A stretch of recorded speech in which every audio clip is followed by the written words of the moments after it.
C'est un cataclysme politique qui vient de se passer aux États-Unis. Donald Trump remporte l'élection présidentielle américaine, mais il ne remporte pas seulement l'élection présidentielle, il remporte le Sénat.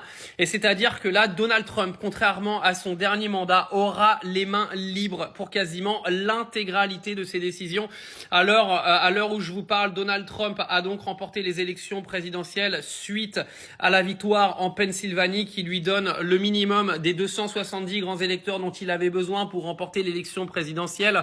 Donc là, il vient de finir son discours, donc c'est maintenant officiel. Il n'y aura pas, vous savez, tous ces fameux recomptes des votes, car là, la victoire est nette et sans bavure. Moi, je l'expliquais dans le live que j'ai fait hier soir.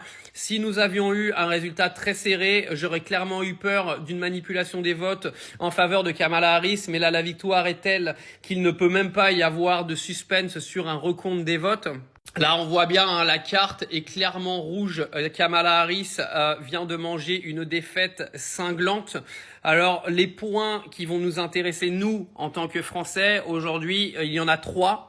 Particulièrement le conflit russo-ukraine.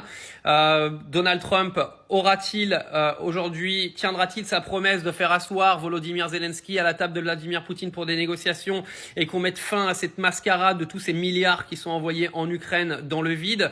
On va voir que va-t-il se passer.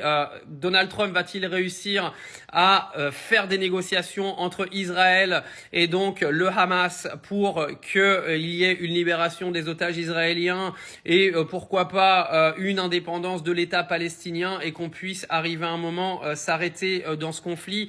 Ça, je vous avoue que c'est le deuxième point, moi, qui m'inquiète un petit peu plus, mais je me dis, et c'est ce que j'expliquais sur le live hier soir, que la catastrophe qu'a fait le gouvernement Biden dans le financement de l'État israélien depuis ce génocide à Gaza, au final, je pense pas que Trump pourra faire pire que ce qu'a fait Joe Biden et Kamala Harris. Honnêtement, soyons honnêtes, beaucoup de Palestiniens sont venus me parler hier et beaucoup de gens pro-Palestine en me disant que c'était pas normal que je soutienne Trump par rapport à ça. Mais les gars, Joe Biden et Kamala Harris ont financé Israël et c'était eux qui étaient à la tête des États-Unis quand Israël était en train de commettre un génocide à Gaza.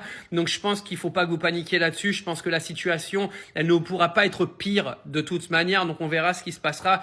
Et surtout, nous en France, c'est ce que je disais, l'augmentation des frais de douane va faire un mal énorme à l'Union européenne et à la France, qui est un pays exportateur international et beaucoup aux États-Unis.